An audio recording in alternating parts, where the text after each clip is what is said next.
Hi అండి. ఈరోజు మీకోసం ఒక కథ.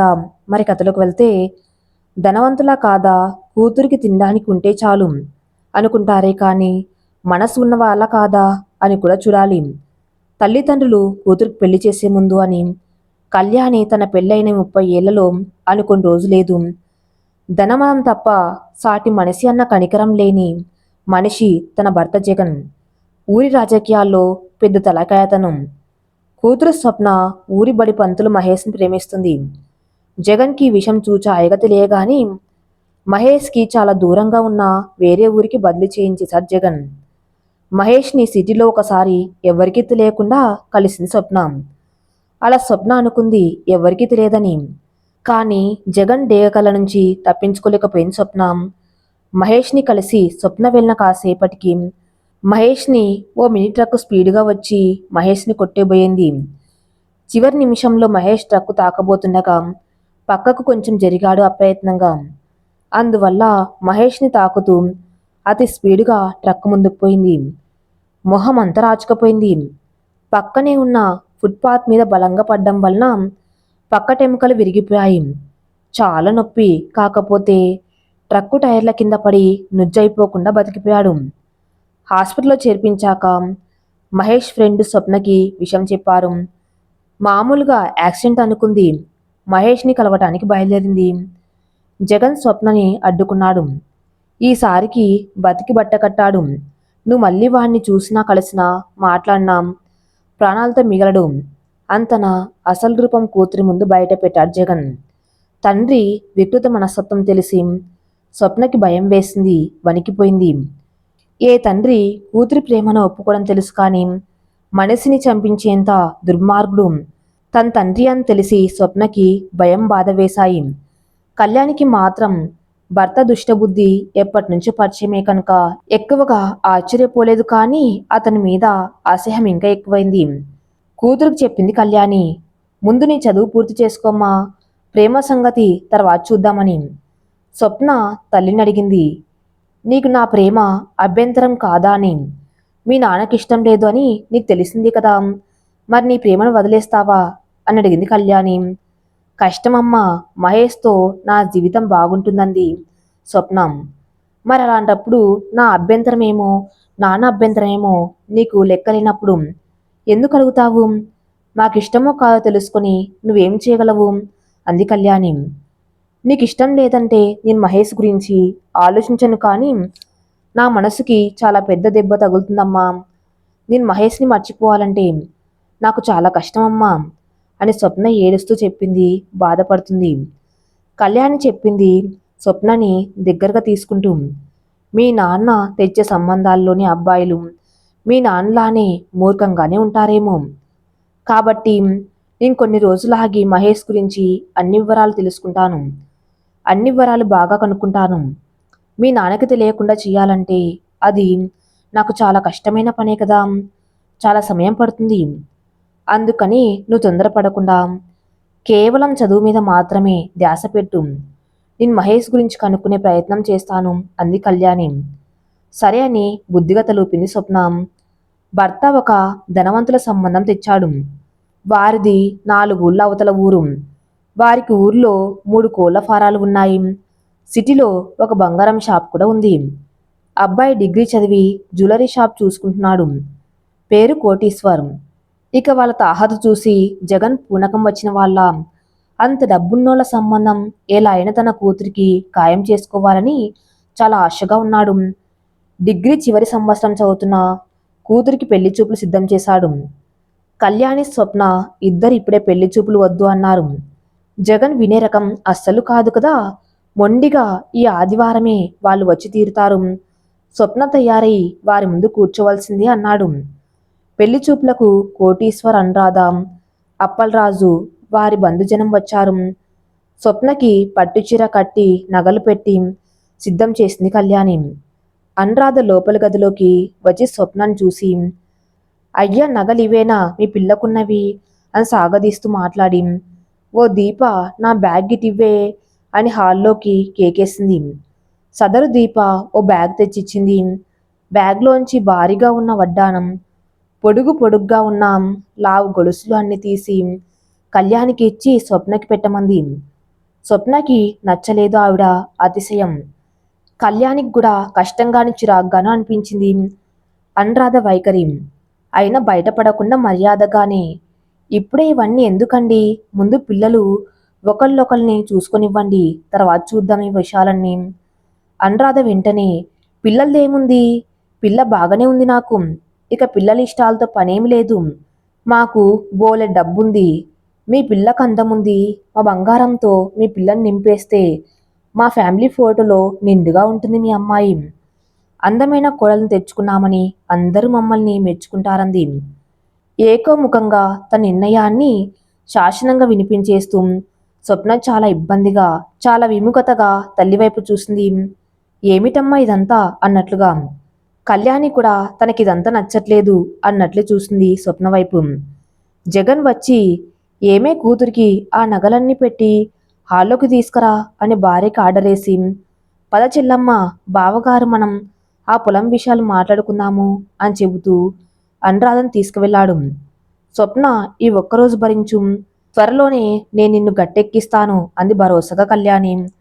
ఆ రోజంతా చిరాకైన రోజు.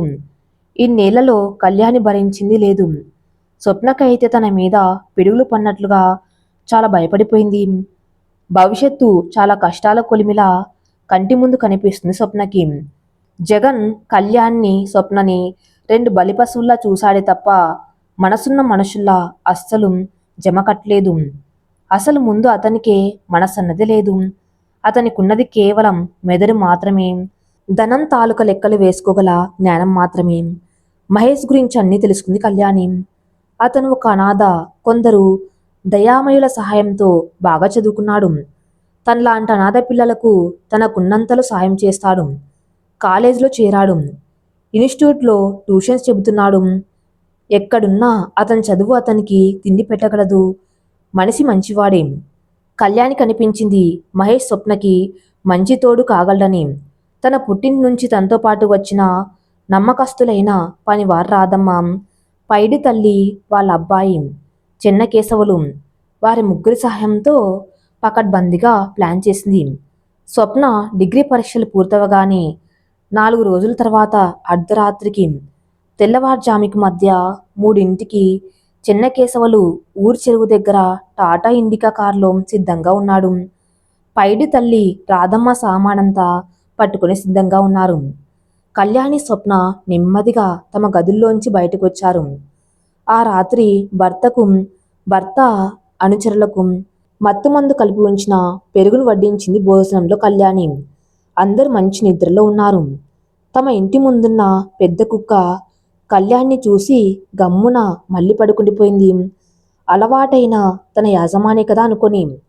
నలుగురు చెట్ల మధ్య నుంచి, మట్టి రోడ్ల మీద, పొదల మధ్య నుంచి చకచకా నడుస్తూ, వీలైనంత అలికిడి కాకుండా ప్రయత్నిస్తూ కారులో కూర్చున్నారు. వారానికి ఒకసారి అమ్మగారి సిటీ ప్రయాణాలకు కారు తోలే చెన్నకేశవులు ఆ రోజు డ్రైవింగ్లో తన ప్రావీణ్యం మొత్తం చూపిస్తున్నాడు. కార్ స్టార్ట్ చేస్తూనే రయ్యమని పోనిచ్చేస్తున్నాడు. ఊరి పొలి మేరలు దాటాక ఆ 5గురికి గుండె రెట్టింపు వేగంతో కొట్టుకుంది. ఊరి సరిహద్దులు దాటాక కూడా కారు వేగం తగ్గలేదు. చెన్నకేశవులు మంచి డ్రైవర్. సిటీ చేరారు, సిటీ కూడా దాటేశారు. తెల్లవారైపోయింది. ఉదయం 5ంటికి వారి ఊరు దాటి 150 కిలోమీటర్లు దూరానికి వచ్చేశారు. అందరికీ తెలియని భయం, ఉద్వేగం. మహేష్ని తమిళనాడులో కలుసుకున్నారు. తమ ప్లాన్ ప్రకారం మహేష్ని ఆ రాత్రికే తమిళనాడులో ఉండేలా సూచించింది కళ్యాణి. చుట్టూ తనున్న సిటీలో జగన్ మనుషులు కాపు కాస్తున్నా కూడా తన 4 స్నేహితుల సహాయంతో మహేష్ తన ఇంటి నుంచి ఎవ్వరికీ తెలియకుండా తమిళనాడు చేరుకోగలిగాడు క్షేమంగా. తమిళనాడులో పైడి తల్లి ట్రైన్ ఎక్కుతానని కార్ దిగిపోగా మహేష్ కారులోకి ఎక్కాడు. మళ్ళీ ప్రయాణం సాగింది ముందుకు, ఇంకా ముందుకు. అందరు 2 రోజులు వ్యయ ప్రయాసాలు పడి కేరళకు చేరుకున్నారు. వచ్చి రాని భాషలతో స్వప్న మహేష్ల ఇంగ్లీష్, హిందీ సహాయంతో ఒక ఇల్లు అద్దెకు తీసుకున్నారు. కళ్యాణికి కేరళ చేరిన 4 గంటలకు చిన్నగా గుండెపోటు వచ్చింది. ఇన్నేళ్లు భర్త వలన పడిన, పైకి కనపడని, పైకి కనిపించనివ్వని ఎంతో చిత్రహింసలు పడిన కళ్యాణి ఈరోజు తన కూతురు మంచి భవిష్యత్తు కోసం ఇంత పెద్ద సాహస కార్యం చేసింది. కళ్యాణికి ఆ ఉద్వేగం, ఆ ఒత్తిడి కారణంగా గుండెకు అలసటయింది. గుండె నొప్పి మొదలైంది. అందరికి కంగారు అనిపించింది. హాస్పిటల్లో చేర్పించారు. స్వప్న అయితే తనని తాను తిట్టిన తిట్టకుండా తిట్టుకుంటుంది. తల్లికి పరిస్థితిని తన వల్లే అని పశ్చాత్తాపడుతుంది. కళ్యాణికి స్పృహ వచ్చిపోతూ ఉంది. స్పృహ ఉన్నప్పుడు స్వప్నని పిలిచి ధైర్యం చెబుతుంది. తనకేమీ కాదని, మూర్ఖంగానో అమాయకత్వంగానో ఏమాత్రము తన తండ్రి జగన్ని మాత్రం అస్సలు సంప్రదించవద్దని, తమ కోసం వచ్చిన మిగిలిన వారందరూ కూడా తమతో సహా అన్యాయం అయిపోతారని పదే పదే స్వప్నని హెచ్చరిస్తూ ఉంది కళ్యాణి. తల్లి చెప్పడం కంటే ముందుగా ఒక క్షణం స్వప్న తల్లి ఊహించినట్లే తండ్రికి ఫోన్ చేయాలని అనుకుంది. ఇంకా చిన్నతనం వీడిపోని అమాయకురాలు స్వప్న. ఇంకా తండ్రిలోనూ రాక్షసత్వం పూర్తిగా తెలుసుకోలేని అమాయకురాలు స్వప్న. స్వప్నకి ఆలోచిస్తున్న కొద్దీ కంగారు ఎక్కువైపోతుంది.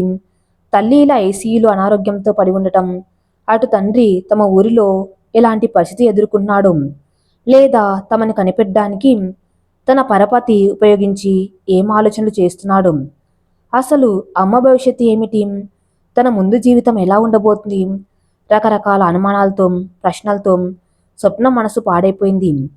తిక్కగా విసురుగా నడిచి వెళ్ళి మహేష్ ముందు నించొని, ఎలా మహేష్, ఇప్పుడేంటి పరిస్థితి, అమ్మకి ఏం చేస్తే అమ్మ నాకు దక్కుతుంది, మా నాన్న నుంచి మనం తప్పించుకోగలిగామా, ఎందుకు మనం ఇంత పెద్ద పని చేశాము, అయ్యో ఇప్పుడెలా అని నెత్తి కొట్టుకుంటూ ఏడ్చేస్తుంది స్వప్న. మహేష్ స్వప్న చేయి పట్టి ఆపి, స్వప్న అమ్మకేమీ కాదు, నువ్వేం భయపడకు, నేను డాక్టర్ని వివరంగా అడిగాను, మైల్డ్ హార్ట్ అటాక్ అంతే అన్నారు, అమ్మని కాపాడే భారం నాది, నన్ను నమ్ము, ఇక మీ నాన్నగారి విషయం అంటావా, రాష్ట్రాలు దాటి వచ్చాము ఆయనకు అందకుండా ఉండాలని కదా, కనీసం కొంతకాలం వరకైనా ఆయన మనని కనుక్కోలేరు, తర్వాత సంగతి తర్వాత ఆలోచించుకుందాము, సమస్యను బట్టి పరిష్కారం చూసుకుందాము, ముందు ఇలా నువ్వు అయోమయం పడి మనసు పాడు చేసుకోవద్దు, నిశ్చలమైన నీళ్ళలోనే కదా ప్రతిబింబం కనిపిస్తుంది, అలానే కుదురుగా ఉన్న మనసుతోనే సరైన ఆలోచనలు చేయగలం, ముందు నువ్వు కుదుటపడు, అంత మంచి జరుగుతుంది అని స్వప్న కళ్ళను ఆప్యాయంగా తుడిచి చెరిగిన స్వప్న జుట్టును చరిచేసి, రాధమ్మ మీరు స్వప్న చేత చల్లని నీళ్లతో మొహం కడిగించి కాసిన్ని చల్లని నీరును కానీ వేడి కాఫీని కానీ తాగించండి అని రాధమ్మను దగ్గరకు పిలిచి చెప్పి, స్వప్న నేను అమ్మకు తోడుగా ఇక్కడ ఉంటానుగా, నువ్వు ఇంటికి వెళ్ళి కాసేపు నిద్రపో, మనసు తేటబడుతుందని బాధగా చెబుతూ స్వప్నకు ధైర్యాన్నిచ్చాడు. స్వప్నకు కొంచెం ఊపిరి అందినట్లుగా అయింది మహేష్ ఇచ్చిన భరోసాతో. ఒకరోజు తర్వాత కళ్యాణ్కి ఆరోగ్యం నిలకడగా ఉంది. ప్రాణభయం లేదన్నారు డాక్టర్. కాకపోతే కొంచెం పక్షవాతం లాగా వచ్చింది. కాస్త కాలు చెయ్యి మొద్దుబారాయి, మాట కాస్త ముద్దగా వస్తుంది. ఇంటికి తీసుకొచ్చుకున్నారు కళ్యాణి, స్వప్న, మహేష్ వాళ్ళు. అప్పటికి 3 రోజులు అవుతుంది వారు తమ ఊరిని విడిచిపెట్టి. జగన్ ఆ రోజు ఉదయం 7ంటికి మత్తు వదలగా నిద్రలేచాడు. తలంతా పట్టేసినట్లుగా ఉంది. ఒసే కళ్యాణి, ఎక్కడ చచ్చావు, త్వరగా ఇక్కడకు తగలడు, మొహం కడుక్కుంటా వేడిగా కాఫీతే, తలంతా నాదుగా ఉంది, కాస్త తలకి నూనె రాయి అని భార్యకి ఆర్డర్ల మీద ఆర్డర్లు వేస్తూ పెరట్లోకి పోయి వచ్చాడు. కళ్యాణి అలికిడి ఏది లేదు అని వంటింట్లోకి తొంగి చూశాడు. వాకిట్లో వెళ్ళి చూశాడు. ఇంటి ముందు కళ్యాణి రోజు వేసే తాజా ముగ్గు లేదు. ముందు రోజు వేసిన చెదిరిన ముగ్గు మాత్రమే ఉంది. వారిని ఎక్కడికి పోయింది ఇంత పొద్దున్నే, ఊర్లో ఎవరన్నా టాప కట్టేశారని పరామర్శకు గాని పోలే కదా అనుకుంటూ, ఒరే ఎవర్రా అక్కడ అన్నాడు. చలపాయి వచ్చాడు. తలకి నూనె రాయాలా అన్నాడు. కాఫీ తెచ్చిచ్చేది ఎవరబ్బా ఇప్పుడు అనుకున్నాడు. రోజులాగా గిన్నెలు కడిగేందుకు బట్టలు ఉతికేందుకు పార్వతి వచ్చింది. చలపాయి జగన్కి నూనె రాస్తున్నాడు. ఒరేయ్ ఆ పార్వతిని నా కాఫీ తెచ్చివ్వమను అని ఆర్డర్ వేశాడు జగన్ చలపాయికి. పార్వతి వంటింట్లోకి పోయొచ్చి పాల్లేవు కదయ్యా అని చెప్పింది. తస్సాదియా, ఏమైంది ఇవాళ, పాలు కూడా పితక్కుండానే ఎక్కడ చచ్చిందిది అని కళ్యాణ్ని తిట్టుకుంటూ పెద్ద పెద్ద అంగలేసుకుంటూ ఇల్లంతా వెతికేశాడు. ఇంట్లోని నలుగురు మనుషులు లేరు. వారి సామాన్లు కూడా దాదాపుగా లేవు. పరిస్థితి అర్థమవుతుంది జగన్కి. ఒరే చలపాయ్ పదరా, పొండి 4 వైపుల పొండి. మీ అమ్మగారు అమ్మాయి గారు ఎక్కడున్నా లాక్కొచ్చేయండి అని చెప్పాడు. తాను ఒక కారులో కూర్చొని వెతికేందుకు బయలుదేరాడు. మధ్యాహ్నం సమయానికి చుట్టూ ఉన్న 15 ఊర్లు, 4 టౌన్లు అన్నీ జల్లెడ పట్టారు. ఎక్కడ ఎవరు దొరకలేదు. జగన్ అయితే సరాసరి మహేష్ ఇంటికి వెళ్ళాడు. ముందుగా మహేష్ లేడు. జగన్కి పరిస్థితి సుష్టంగా తెలిసి వచ్చింది. ఒసేయ్ కళ్యాణి, నీకింత తెగింపు ఎక్కడి నుంచి వచ్చింది అని కచ్చగా మనసులో అనుకొని, సిటీలో అన్ని తెలుగు న్యూస్ ఛానల్స్లో అన్నిట్లోనూ నా భార్యని కూతుర్ని పాత కక్షలతో పగవారు కిడ్నాప్ చేశారు. ఆగ మేఘాల మీద నా వారిని వెతికివ్వండి, లేదంటే వారికి ప్రాణహాని ఉంది అని ఒకటే గగ్గోలు పెట్టేశాడు. తనకు తెలిసిన పెద్ద తలకాయలు అందరినీ సాయం కోరాడు. తెలుగు ఛానల్లో వచ్చే ప్రతి ఇంటికి కళ్యాణి స్వప్న ఫోటోలు తెలిసిపోయాయి. తెలుగు ప్రదేశాల్లో ఎక్కడ వారున్నాం గంట తేడాలో పట్టుబడిపోయేంతలా పద్మవ్యూహం ఏర్పాట్లుగా చేశాడు జగన్. భర్త ప్రావీణ్యం తెలుసు కాబట్టి కళ్యాణి పిల్లలను దూరంగా కేరళ దాకా తీసుకొచ్చేసింది. స్వప్న తల్లిని జాగ్రత్తగా చూసుకుంటూ ఇంటిని దిద్దుకోవటం మొదలుపెట్టింది. మహేష్ చుట్టుపక్కల తిరిగి ప్రైవేట్ స్కూళ్లలోనూ ఒక ఇన్స్టిట్యూట్లోనూ పార్ట్ టైం గాను జాబ్ సంపాదించాడు. రాధమ్మ పైడి తల్లి తమకు తగ్గ పనులు వెతుకున్నారు. చిన్న కేశవులు కారు కండిషన్ సరిగ్గా చూసుకుంటూ అవసరం పడితే అసలైన రథసారథిలా వారందరినీ ఊర్లు దాటించేందుకు సంసిద్ధంగా ఉన్నాడు. తెలివి ఏ ఒక్కరి సొత్తు కాదు. అవసరమనేది అందరికీ బతకనేర్చే తెలివితేటలను ఇస్తుంది. జగన్కి కళ్యాణి వాళ్ళ ఆచూకు తెలియక పిచ్చి పట్టినంత పనైంది. కోపం రెట్టింపుగా పెరిగిపోతూ ఉంది. ఒకరోజు 5 నిమిషాల తేడాలో డ్రైవర్ అందుబాటులో లేడని, ఒక చోటుకు వెళ్ళాడని తొందరపాట్లో జగన్ తానే స్వయంగా కారు నడిపాడు విసురుగా. కోపంతో కళ్ళు సరిగా కనపడక అడ్డదిడ్డంగా కారు నడిపి పక్కనున్న చెరువులోకి కారు వెళ్ళిపోయింది.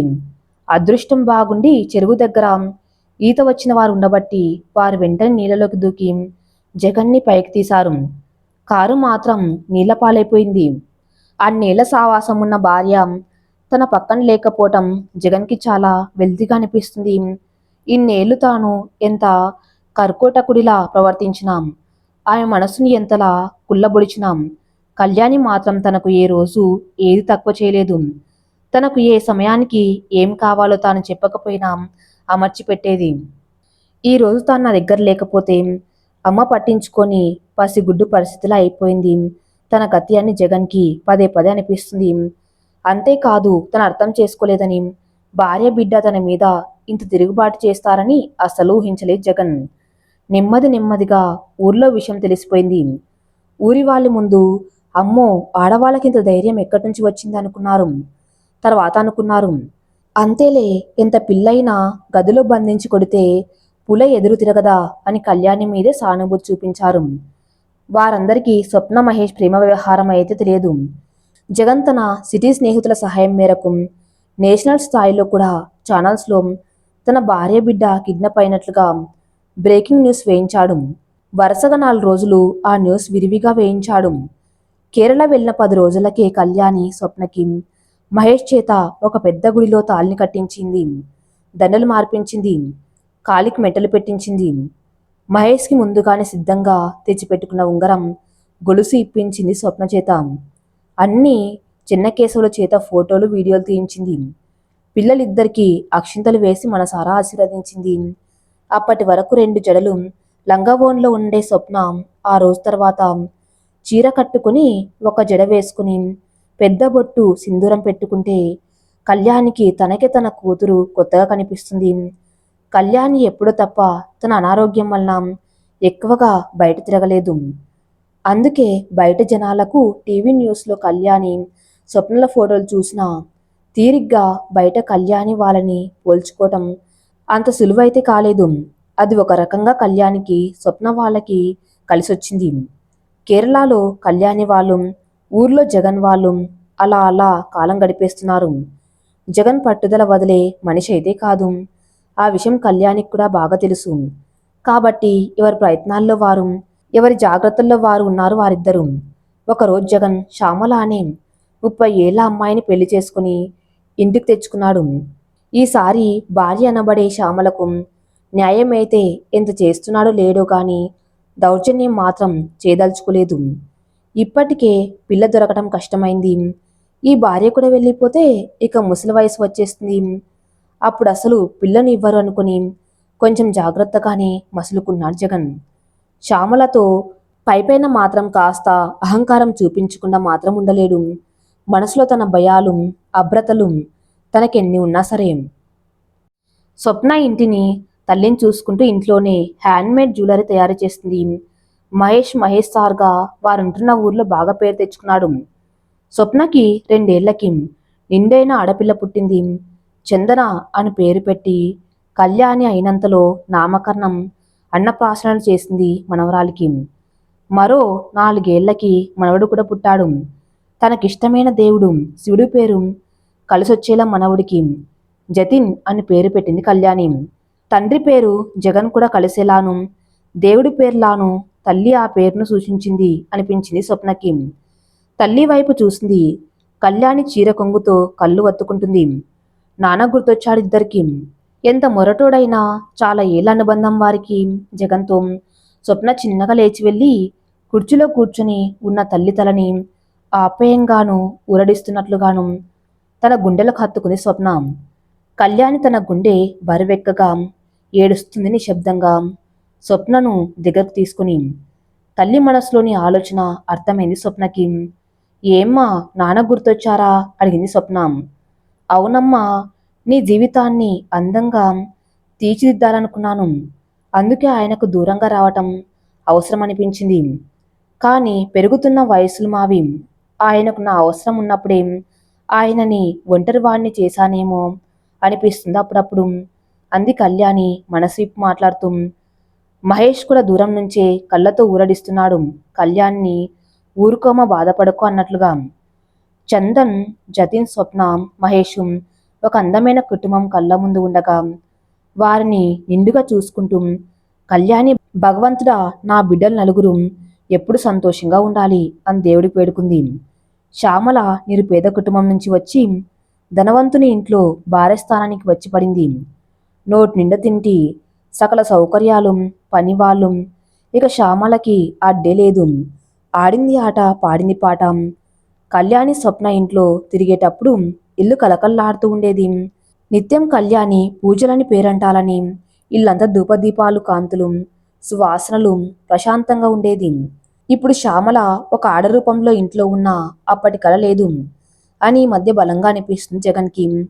శ్యామలకి ఎంతసేపు వెరైటీలు వండుకు తిందామని ఆశ.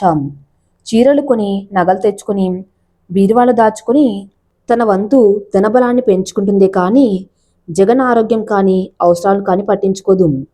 ఒకప్పుడు కళ్యాణి స్థానంలో తానిప్పుడు, ఒకప్పటి తన స్థానంలో శ్యామల ఇప్పుడు ఉన్నట్టుగా జగన్ కనిపిస్తుంది. అప్పటి కళ్యాణి పడిన ఇబ్బంది తనకిప్పుడు బాగా తెలిసొస్తుంది జగన్కి. ఏ ధనాన్ని అయితే పెంచుకోవాలనుకున్నాడో ఆ ధనం మీద ఆసక్తి పోయింది జగన్కి. స్వప్న తర్వాత మళ్ళీ పిల్లలు పుట్టలేదు జగన్కి, కళ్యాణికి. ఇప్పుడు కూడా పిల్లలు కలిగే ఆస్కారం లేదు జగన్కి, శ్యామలకు. ఏమిటో నా జీవితం అనిపిస్తుంది జగన్కి. కళ్యాణి, స్వప్న తన దగ్గరగా ఉన్నప్పుడు వారి గురించి పట్టించుకోలేదు. ఇప్పుడు వారు దూరం అయ్యాక వారిద్దరే కావాలనిపిస్తుంది జగన్కి. జగన్ డబ్బులన్నీ తన నగలుగా మార్చేసుకుంటుంది శ్యామల నెమ్మదిగా. జగన్ శ్యామలకు ఒక డబ్బు యంత్రం మాదిరి. భర్తకి ఏది అవసరమో అస్సలు పట్టించుకో శ్యామల. వానాకాలం వరదలు ముంచెత్తున్నాయి. జగన్ ఉన్న ఊరు కూడా వరదలు బారిన పడింది అని న్యూస్లో వచ్చింది.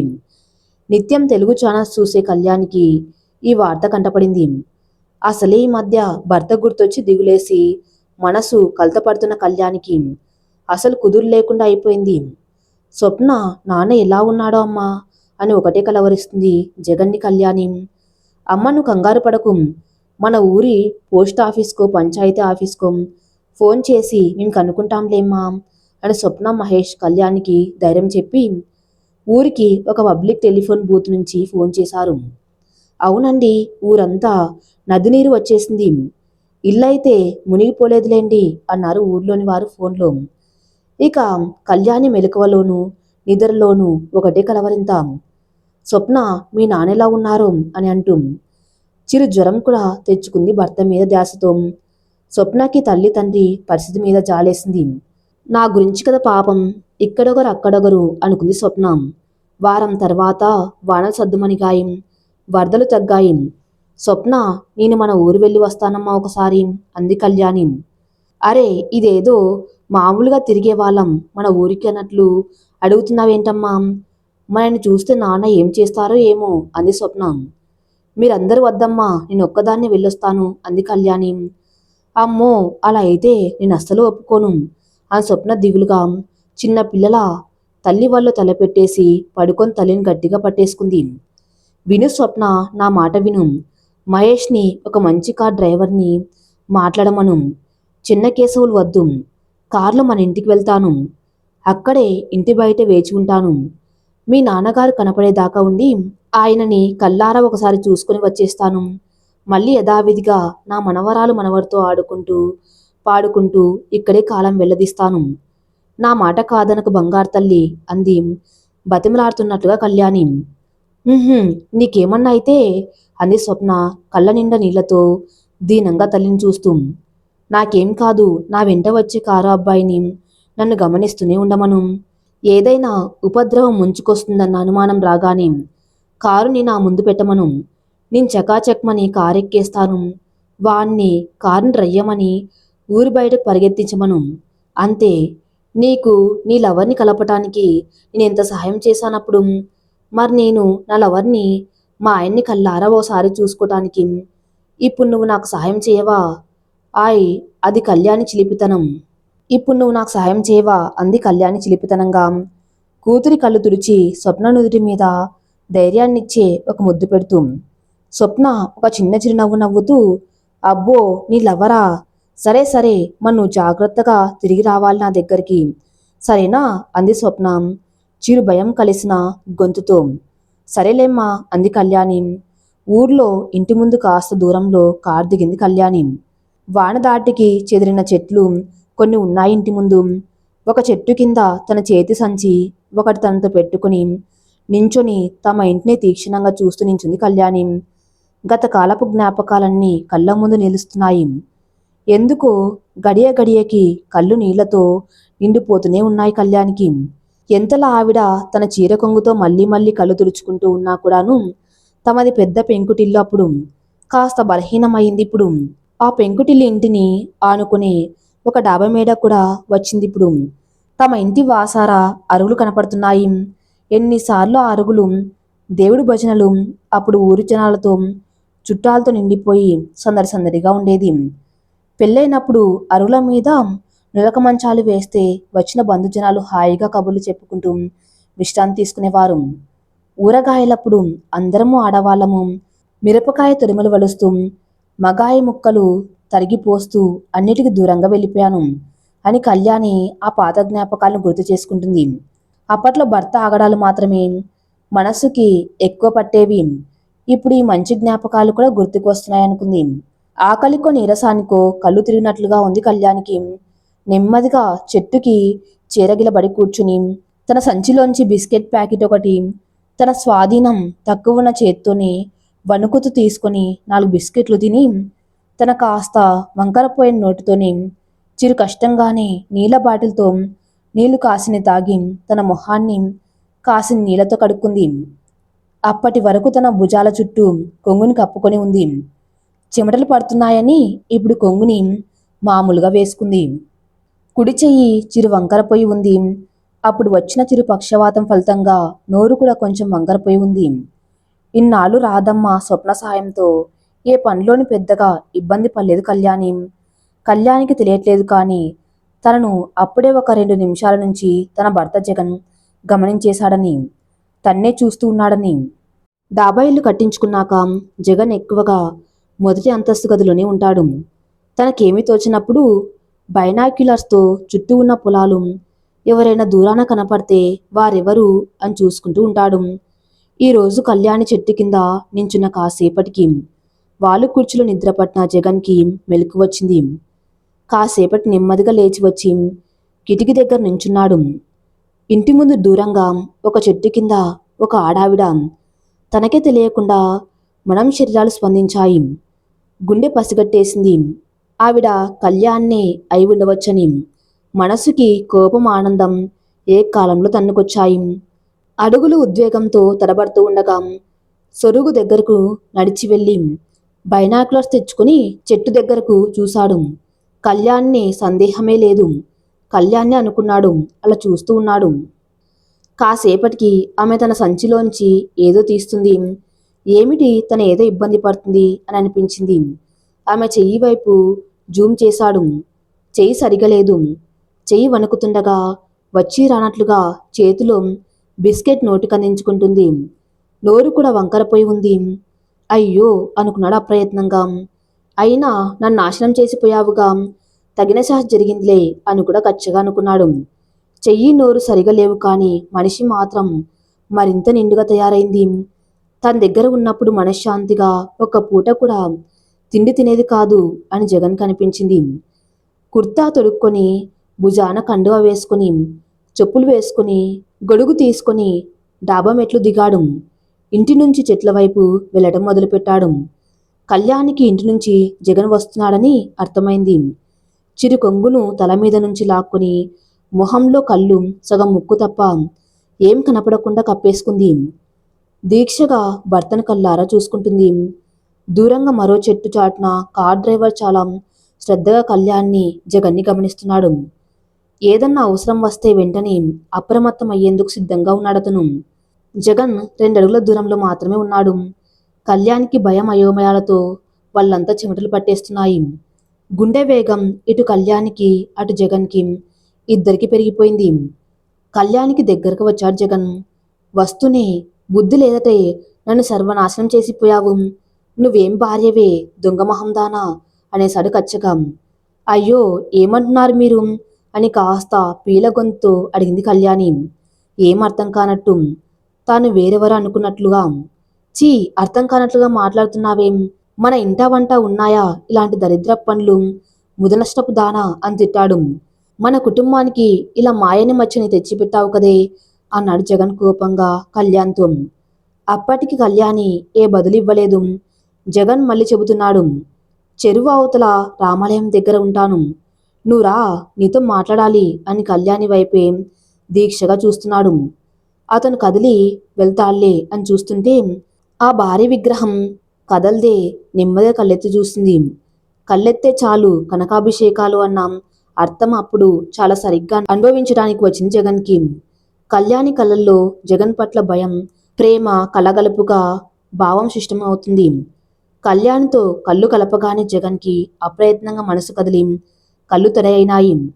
గత 9 ఏళ్లలో తన చుట్టూ తమ తమ అవసరాలకే తన వైపు చూసేవారే తప్ప తన మీద ప్రేమతో ఒక్కరు తనను చూసింది లేదు. గత 9 ఏళ్ళు తన చుట్టూ మనుషులు ఉన్నా తనది ఒక అనాథ బతికే అనిపించిందని మనసుకి అవగాహన వచ్చింది జగన్కి. నెమ్మదిగా కళ్యాణ్ని చూస్తూ ముందుకు నడిచాడు జగన్. కళ్యాణి కూడా తన చేతి సంచి అందుకుని భర్త నడిచిన వైపు వెళ్ళబోతూ చుట్టూ చూసింది. దూరంగా కార్ డ్రైవర్ కళ్యాణి వైపు చూస్తున్నాడు. పర్లేదు పర్లేదు అన్నట్లుగా అతనికి సైగ చేసి రామాలయం వైపు కదిలింది కళ్యాణి. రామాలయంలో 8 మెట్ల పైన గుడి వరండాలో కూర్చుని ఉన్నాడు జగన్. కళ్యాణి వచ్చి నుంచుంది. కూర్చో కూర్చో అన్నాడు జగన్ కళ్యాణితో. కళ్యాణి కూర్చుంది. ఏమైంది నీ చేతికి, నోరుకి? ఆరోగ్యం దెబ్బతిన్నదా ఏమి అని అడిగాడు జగన్. అవును అన్నట్లు తలూపి, నాకేం పర్లేదు, మీరు బాగానే ఉన్నారుగా అని అడిగింది ఆప్యాయంగా జగన్ని. నాకేమి, రాజలా ఉన్నాను అన్నాడు బింకంగా గంభీరంగా. మిమ్మల్ని ఒకసారి చూసిపోదామని వచ్చాలేండి, ఇక నేను బయలుదేరుతాను అంది కళ్యాణి.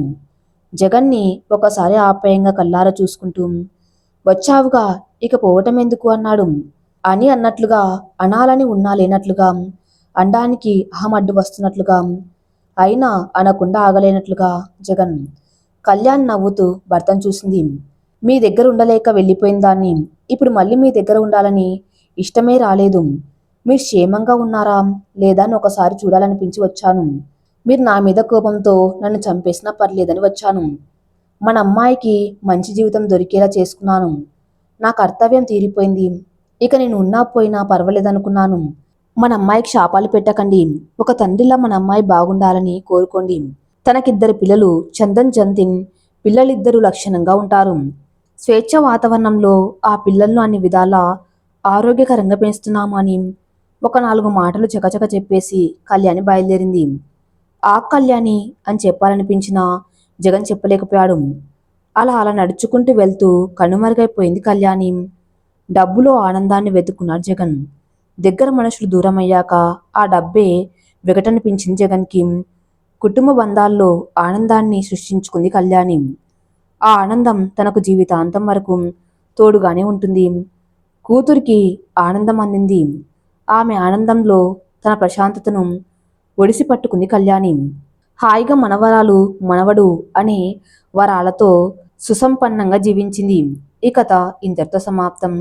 మరిన్ని మంచి స్టోరీస్ కోసం నా ఛానల్ ఫాలో అవుతూ ఉండండి. Thank you for listening.